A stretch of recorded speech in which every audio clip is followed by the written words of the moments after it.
guys, welcome to Storytime with Gorgeous Doll. You guys have been asking me for this podcast forever, and I'm finally getting off my ass and doing it. Y'all should be proud of me. But anyways, to get down to the nitty gritty, I brought me a therapist, not licensed, but it's okay. She knows exactly what to do. But I brought Miss Ari in, and pretty much for me, I just do better when I have somebody who kind of understands what I've been through. If you remember Ari, because y'all should, Ari made a video about me on TikTok, and she was like, this is what you need to do for the next couple of weeks. My mama sent it to me. My sister sent it to me. So I messaged her. I say, yeah, you want to come on the team? If you can see that, you want to come on the team? And I messaged her immediately and was like, I love that you're able to see a vision for me. And that's the type of person that I need on my team. So I immediately brought her in, and everything has been amazing since then. So when I came to her with this podcast, I was like, I'm a little nervous. And she was like, I got you. So I brought her in. She's going to interview me today. At this point in time, I've did no interviews. None. This will be the first Gorgeous Doll interview ever since everything that's happened. And for me, I just felt like it was more beneficial to talk from my own platform than to let these motherfuckers twist my words. So if you didn't hear it here, it's null and void, okay? But anyways, let's get into it. Yeah, at Allure, they had some issues. They ended up getting shut down, not permanently, but just for a little bit. And I went to Magic. Right. So when I got to Magic, what was the reception like from the other girls? What was the reception like from management when you started at Magic? Great at first. Okay. They loved having me there. They were like, we've been waiting on you. We've been told you to come over here. Where you been? Like, finally. Okay, because right. the rumor is you were one of the highest paid girls while you were there. And was. One thing about it, any club I ever worked at, I was the highest paid. Oh. And that's just because what a lot of girls don't understand is like, it's not just that you walk in here and hope that some money comes. You brand yourself. You know what I'm saying? Post on your Instagram. Yeah, all the rich niggas pull up. This where we at. Yes. Post a video of a bunch of niggas throwing money, popping bottles. The rich niggas is going to want to be where pretty bitches at. Where they want to be a part of that clout, of that motion. And I broke the code in figuring that out for myself. All I got to do is promote where I'm at. Make it look lit. Make sure it looks fun. And they going to pull up. You know? Period. And so that's exactly how it happened for Magic. Okay. I don't like to toot my own horn because Magic City's always had their own brand and their own name. But you could definitely tell the difference because I brought my clientele to Magic as well. That knew you from Allure. Exactly. Perfect. So when I first started there, everything was great.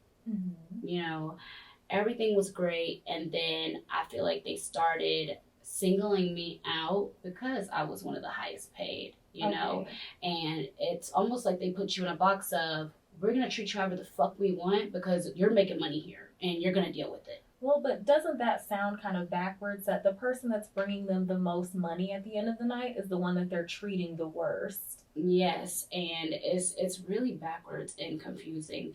But for me, I couldn't understand it. Like, I really could not, because I was like, I'm bringing y'all sections, I'm selling bottles, I'm selling dances, I'm doing so many different job titles, but I'm making sure I bring money into this club. All while they're stealing your money. All while they're stealing my money. And so it got to a point where it was like, what the fuck am I bringing these athletes and these rappers and all these people in here just for y'all at the end of the night to try to take half of what's mine? And that's not including, you have to tip out, which tipping out is illegal. And a lot of people don't know that. And most people working in nightlife, they tip out the DJ, they tip out the house mom, they tip out the bar. They don't know that all these extra fees are tipping out the bouncer. All of this is illegal. Definitely. But the girls don't know that. And I feel like you're really whistleblowing to the girls in nightlife, and men too, but to the girls especially, don't let these people take your money. Exactly, because at the end of the day, a lot of girls aren't educated in nightlife. They don't know their laws. They don't know what's legal and what's illegal. They don't know their rights. Yes. You know, me, I knew that because one thing we forgot to mention is when I was working at Follies, I had met this lawyer and I was like, I want to be a lawyer. I want to work for a law firm. Made me, listen, when I tell you got me a job as a paralegal assistant like that the following week, it didn't last for too long because this was right before COVID. right? Okay. So I did work at this law firm, as into where while I was there, for the little amount that I was there before COVID hit, I had learned so much. Because not only was I working at this law firm 9 to 5, I was shaking ass at night. And I was shaking that ass at night. So at the point of when stuff would, not be completely understanding to me, I would ask the lawyers I work for, and they would say, well, they're not supposed to be doing this. Are you an independent contractor? Are you an employee? Are you this? Are you that? And as I answered the questions, it started putting me up on game. You're learning. Yes, because let's be honest, a lot of these clubs, they all take tip out. Yes. It's all illegal. All of it. That is a kickback. It's a kickback. Exactly. Anytime you pay to work somewhere, you pay any extra fees, you give anybody any of your money, that is an illegal kickback. And that's a violation of your rights, especially as, workers' rights? Yes. And that's the thing is, what you do is you go to the EEOC.com and you open you up a case. Okay? You're welcome. Don't say she ain't ever gave you nothing. You're welcome. But for me, it's like, I didn't say too much until it started to get that bad, okay? Right. And when I started at Magic, there was this guy, his name was Baller. And Baller looked like a damn naked mole rat, okay? He was not icy. He was not like how you would think somebody that has this much power would look. When I first seen him, I had just been in a bag. The bag was probably like $13,000, and it was four girls. Okay. We're downstairs counting. He comes down like, yeah, so I know those people. I want $500 per girl. What? I'm looking around like, who the fuck you talking to? I've never had nobody do no shit like that. Right. So then as the girls are counting out the money, organizing the money, I'm like, who the fuck is that? Like, oh, that's Baller. Like, yeah, like they be letting him, but at the end of the day, it's just better, just let it go. Like, and I'm like, no, I got my ass up in the office. Yeah. Why the fuck is he taking anything, whatever? He in the office, he's in the office while I'm complaining. And he's just like, don't even worry about it. And so I'm like, okay, I won't. What is his job though? He is an outside agent. He has no job title at this club. Because it sounds like the four of you all together gave him $2,000 for nothing. I know those people. He could have said it could have been anyone. It could have been anyone. And that's the thing is with me, the difference between me and a lot of girls is I'm branded. I have a name. People come to dance Gorgeous Doll, no matter where I go in the world. So I don't need no help. Right. You know what I'm saying? I don't need you to introduce me to anybody. I could walk up, hi, how are you? You want a drink? Yeah, can I dance for you? That's simple. You know what I'm saying? And so when he did that and I was in the office asking him about it, he starts laughing. Oh. Like, she don't know. Yeah, I don't motherfucking know. What the fuck is this? So he's been doing this a long time. Listen, when I tell you, I know a girl who was dancing at Magic back in 2004. Really? And he was there doing the same thing. In 2000, so 11 years later, we're in 2025 and it's probably still going on. Yes. Wow. So Baller is slowly but surely taking more and more of your money. At what point does it become a breaking point with you at Magic? The breaking point for me was September, and it's September of 2023. I have never in my dance career just been kicked out of a bag, which is one of the most embarrassing things you can go through as a dancer. Being kicked out of a bag that you worked for and letting other girls think that, oh, like she ain't shit, she can get. Here's the thing is that there's certain tiers of dancers, and some you just don't fuck with, right? And it's like there are like, okay, say that we're in a pile, it's 4 girls, and then a 5th girl comes up and the guy adds her in last, right? We would then agree, okay, he wants you here, so we're going to let you in, but we're going to take $500 off the top each because we were here working longer than you. Right. That's different than what the fuck is going on. So I was dancing in a section, and in that section, I don't know, should I say the names? Well, I mean, you can. This is your show, so you're open to say whoever you would like. This is my show. This is my shit. I was dancing in a section with Nelly, Jermaine Dupri, and it was this Stars producer. I'm not sure if he's a producer for Stars or just for 50 Cent's show. His name is Ant. Okay? And pretty much it was already $15,000 on the floor. Really? And who else was in there, or was just you? It was 5. It was a total of 5, and then me, I was 6. So already money on the floor. I'm dancing. Oh, and Brian Michael Cox, which is He's a known drum player or something like that. Yes. But he was always like really cool with me, whatever. He tried, like, what ended up happening is I went to the bathroom, came back to the section, whatever. Then they called me out on stage. When they called me out on stage, I see Baller walk into the section, right? Mm-hmm. When Baller walks into the section, he has like his own security guard in the club that like be sucking it, you know, be doing whatever he says. Mm-hmm. And they be, you know, cutting each other in, you know. So as I get off stage and I come back around, I'm walking back into the section. I get strong-armed by security. Hey, this Baller section. What? I said, I got a wristband. What are you talking about? Okay? So me, the Brian Michael Cox, he's like, no, she good, she with me. Baller like, nah.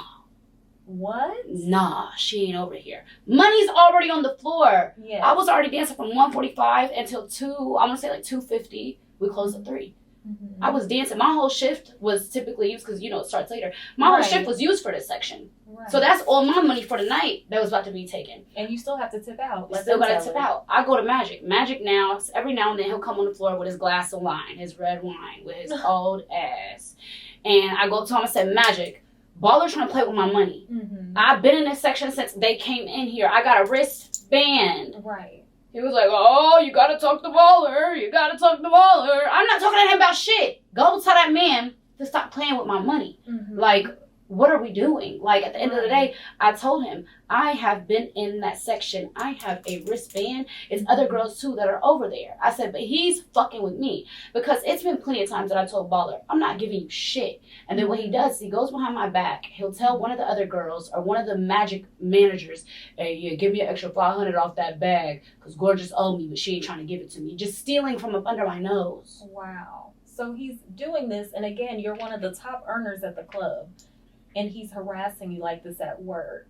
Literally. And it would be situations like, that's just the one that was the breaking point for me. Mm-hmm. You know, there was a situation that happened a couple weeks before that where this NFL player came into town. He let me know, hey, I'm coming to see you tonight, whatever. Mm-hmm. I come up on the floor, the same security guard that, I don't know, Baller has in his pocket, as I'm walking into the section and say, hey, he stops me again. Really? And I'm like, excuse me, the football player, like, no, she cool. He like, no, bro, I can't. He said, what the fuck you mean? I pay for the section. Exactly. I pay for section. The security like, go talk to Baller. What? I said, what am I talking to him for? I said, look, I'm showing him my text message. He already told me he was coming in here. I only came to work because he told me to. Mm-hmm. What are you talking about? So Baller's on the other side of the club. I walk up to Baller. I'm like, you don't know him? So what the fuck you got your security stopping me for? And the dude's texting me. The athlete's texting me like, I don't know what they got going on. I don't know what's you and whoever the fuck this Baller person is. Mm-hmm. But, you know, it's too much, and pretty much. And it looks away. It's weird. Yeah, because I'm tweaking. I'm sure. Excuse me, yeah, Baller. Why is they saying, and, you know, of course everybody's watching me because they watch me in that bitch. So as I had walked up to him, I'm asking him, he just, I told you. You told me what? And pretty much what he was trying to tell me is you conform to me or you get split. I'm going to make sure that I make it hard for you in this bitch. Wow. And that's exactly what happened. Wow. And instead of the club supporting me, who they asked me to be their brand ambassador, they were giving me their clothes to wear and post and tag us and all this other stuff. Instead of, you know, making him understand, hey, like, this girl's not going for that. She don't need your help making money, and you don't need to be taking her money. Right. Instead of them doing that, they just let them do it. So even that night with the football player ended up selling me money and was like, I don't know what to do, but, you know. Here's some money. Don't worry about it. Because he saw I was hot, you know. I'm downstairs in the locker room crying. Well, and you're doing your job. They're just not letting you. Exactly, and I'm embarrassed. I'm embarrassed as fuck because this man, listen, I was at Pro Bowl with this man. I'll be going out of town with this man, and you mean to tell me that he came into my club to see me and he dancing other bitches that Baller is making him use? And again, you are bringing all this money, and Magic is not trying to defend you or be on your side at all when you're literally bringing clientele to the club, and you are already bringing your clientele from Allure to begin with. Exactly. But it was like there would be many situations that led up to me just blowing up. And I pretty much kept on standing for myself. No, I'm not paying you. No, I'm not giving you no money. And then it would be little sneaky situations. He would go tell one of the girls in the back of me, hey, make sure you hand me an extra $1,000 because I know Gorgeous ain't going to just give it to me. With that $20,000 bag with the Jermaine Dupri night and all that other stuff, even that night, I had woke up and texted one of the girls because we were going to come back the next day and count the bag out. And she's like, you might want to talk to Magic because Baller's telling everybody you're not in the bag. I still got my wristband on from the night before. Shh. My wristband's right here. She's like, no, girl, I know you were in the bag. We know you were in the bag. Mm-hmm. This is the time we're meeting at the club to count. But Baller didn't even want me to tell you that. Wow. I'm texting one of the other managers, and I'm like, yeah, I'm supposed to be in this bag. They're trying to be on some sneaky shit and count without me, whatever. To the point that even so, the girl told me what time they were counting, which was supposed to be at 8 o'clock. That when, I don't know if she called Baller or if she called Magic or who she told to get to the bottom of it, but they met 2 hours earlier than at the original planned time. Wow. And so when I walked into Magic trying to talk about my money, the money was already counted and distributed. In the office, my stacks of money had Baller's name on them. Wow. In a basket. So he cut you out of the bag to do it and for took my himself. bag and took my money. And so from there, I had got on my TikTok platform, which I'd already been talking about my little stripper life, whatever. And as I was doing my hair, I was like, you know, you can work for these clubs, do everything that you can to be a great employee, sell bottles, sell sections, do whatever. And they will still allow somebody to take from you. Right. They will literally put you in a mental capacity of being confused when you're not wrong. They're wrong. I made that video. Next thing I know, Magic calls my phone. You got me on all these blogs and da-da-da. I'm like, what are you talking about? Because at this point, you're going to be on the blogs now. Exactly. At this point, I didn't even know that the story had got picked up because I wasn't big on TikTok. Right. I was small fish. And so I'm like, at the end of the day, I'm bringing awareness to the illegal shit that you're allowing to happen in this club. He was like, well, you're fired. I said, okay, cool. And I'll be known as a whistleblower. He was like, Georgia's an at-will state. Okay. Now, is that what made you go forward and saying, I'm going to hire a lawyer because I know something that's happening here is wrong? Because the thing about it is that the same week that Baller took that bag and they allowed him was the same week of that lotto situation. It was back to back to back. I was overwhelmed because I wasn't there for the lotto situation, but I had just went through the situation of them taking it back from me, and now you're allowing somebody, a customer, to take a bag from 3 different girls. So for me, I'm like, y'all really got the game fucked up. Y'all are just doing whatever, allowing whatever. Like, no. So even with that situation, it was like back to back to back of y'all are doing fucking wrong and y'all don't give a fuck. As into where, are we not valuable? Are the dancers that bring these niggas into y'all's club not valuable? Bringing you money. Because let's be clear, the face of Magic City has never been Magic itself. Ever. It's always been the girls that are dancing there. And my thing is that if you think about it right now, if we're talking about Magic City, who's the face of their club right now? No. Who? Tell me, because I want to know. There's no face of their club. And they're probably stealing from them as well. Exactly. But the thing about it is that it's like you might know of a couple girls that do the pole tricks and stuff like that, but no one is really branded to their club how they wanted it to be with me, because I've always come in. Any club that I work for, I come with built-in promotion. You get what I'm saying? You don't just get a stripper out of me. You get a stripper, a bartender, a waitress, free promo. Marketing, everything. So they wanted me to be that. Right. And then when I was like, okay, well, this is beyond my job title, what are y'all going to pay me? What y'all bringing to the table for me to come outside of my job title and do more? And they're already taking from the money that you're making while you're there. Exactly. And it was like, no, we just need you to come shoot. All the girls shoot. I said, yeah, but I have things going on myself outside of this. So if you want me to do this, you have to pay me. And that's not including them shooting the documentary that is supposed to be coming out with Stars, even though I don't know why Stars would want to align themselves with a company that's taking from the women that work there. I don't understand either, but the thing is, it's like we're dealing with powerful men and big corporations, and at the end of the day, all they care about is money. You know? And that was my question too, because when I saw the documentary, around the time that the documentary was posted was when they sent me a cease and desist. So I was like, oh, y'all want to shut me up. And it's like, you can't, when you send a cease and desist, you gotta be able to say that person is lying. That person is full of shit. My receipts are black and white. The EEOC has them, my lawyers have them, his lawyers have them. Yes. And now, you know, a jury of my peers are gonna have them. And that's just your story. Because this is happening to so many people, I'm certain this is just the beginning, as you have now been the whistleblower to what is going on at Magic City. Exactly. My thing about it is that when I first had talked about suing Magic, there were a lot of girls, like I would say, girls that I personally knew that I were going to allow to come on the situation with me. It was a couple. It was like 5, but I narrowed it down to these other 2. Okay. And for me, I always test people because I want you to do something for yourself, not because of what I'm doing. Right. You know? And so these 2 girls, I had told them, hey, you know, we had 3 options for lawyers. I knew who my lawyers was from day one because they're the top employment lawyers in Atlanta. Okay. So I already knew. Shout out Benjamin Mitchell, DBSF. Love you guys. Anyways. So for me, I had told them, let's go interview these other lawyers and see what they're talking about. And we did just that. But I had told them, oh, I'm going to back out, actually. I don't really know if I want to do this. I was never backing out. I just wanted to see, are bitches doing this because they really feel like something was done wrong to them? Or let me piggyback off of Gorgeous, right? And for me, I didn't really care. But a lot of the other girls' scenarios weren't something I wanted to stand behind, you know? Right. Would you be open, though, if maybe some of those girls wanted to come onto this platform and share their stories about how the club might be taking money from them or the club might be doing things that are just, you know, flat out illegal that they shouldn't be? Definitely. Let me tell you the difference, right? Is these girls heard my story and tried to, in my opinion, boost theirs up. Okay. You know, I don't agree with lying. And my thing is, I'm not letting anybody come in a lawsuit with me that would tank it with lies or with misinformation.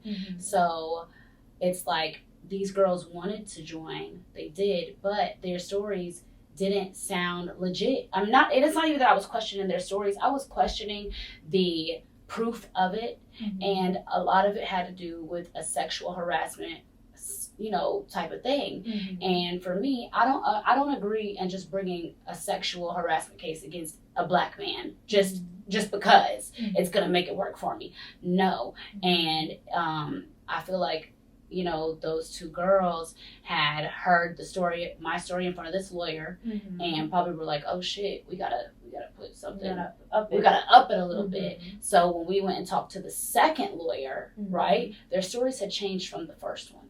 Okay. So for me, that's when I pulled out and was like, oh, I don't think I'm going to do it anymore. You know, guys, like, I'm not sure, because at the end of the day, I have everything I'm talking is pure facts.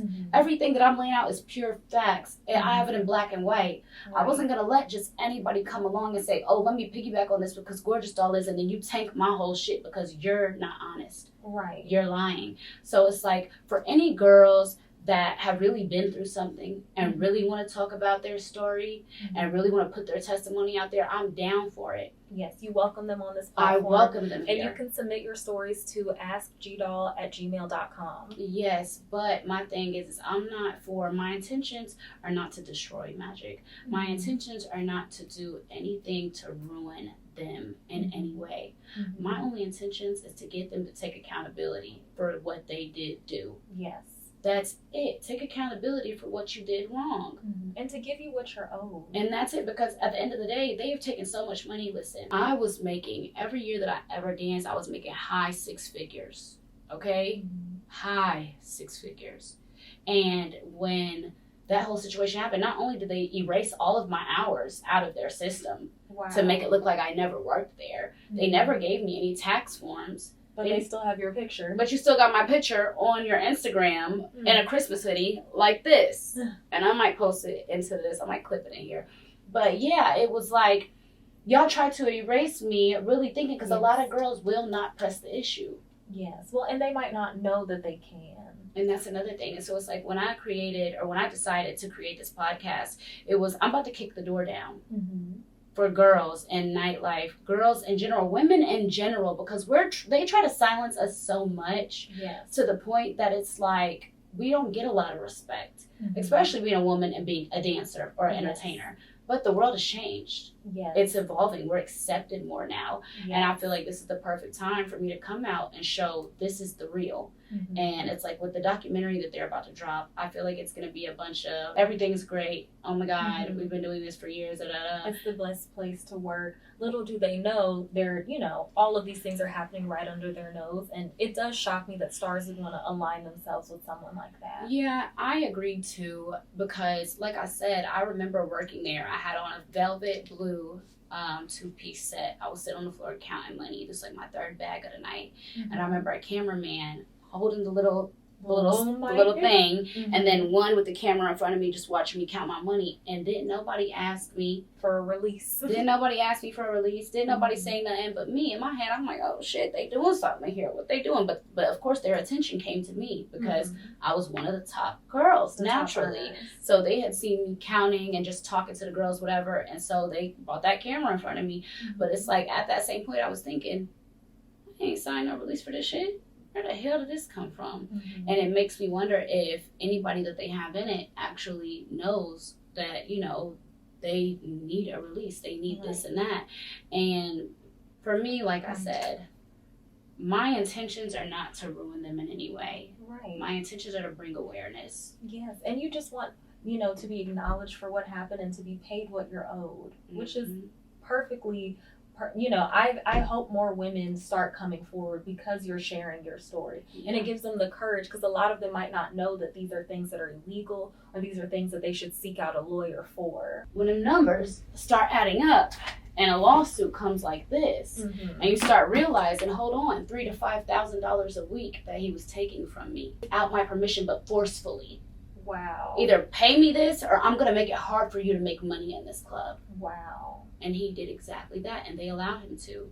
And so I want to know who the fuck is Butler and what the fuck does he got on y'all? Mm-hmm. Why the fuck is he allowed to do all this? That's the real question. For years. For Magic to allow this, something is going on that you don't know. And they're still doing it. I just had, I have Dollhouse, I have coaching calls and stuff like that. I just had a girl who actively still works at Magic. Really? And she literally said, this baller person, I heard you talk about him. Yeah, they're still allowing him to do it. You would think at least a damn lawsuit would stop him. No, but it is here in black and white. So that should be stopping very soon. I hope so. And that's the thing, is what I realize is when I speak on stuff, not that it helps me, but it helps other girls, even if we go to the lotto situation. I had spoke out about how she took the money from the girls and how, this was unfair and the girls should have been paid. They were dancing all night. This is wrong. And then the next day she brought those girls into the studio and made them work for the same money again. I still helped get y'all paid. Wow. Just for y'all to be online being disrespectful, talking shit about me. Mm-hmm. Now, do you think the lotto situation only happened because she had misinformation and thought something that wasn't true? I do feel like that situation, you're never in the next person's head, but my thing is that, I didn't know anything about a wallet, until there's a video of, I guess, her sister walking out the club yelling at the dancers about it. And that's when they said, I guess they found it in her Sprinter. My thing is, I don't have no problem with Lotto. I've danced for Lotto. She had a party, I think it was back in 2020 or 2021. I came. We all made $5,000 a piece. It was a great party. I had a great time.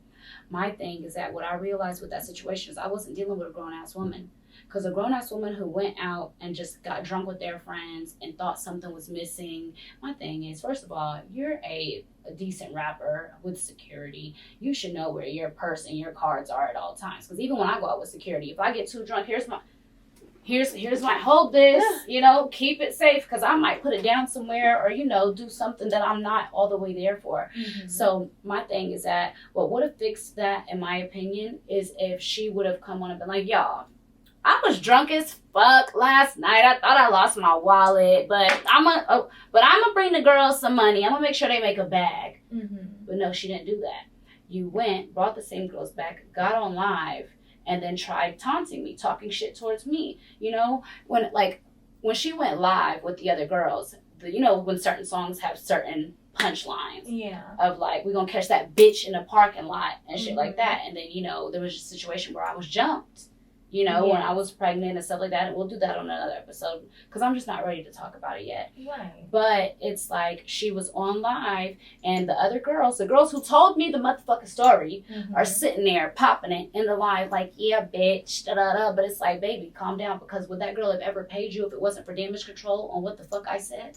Right. So I'm Gorgeous Doll, and this is Ari, and this is Storytime with Gorgeous Doll, and we're gonna check out until our next episode, and we hope to see you guys back. Bye.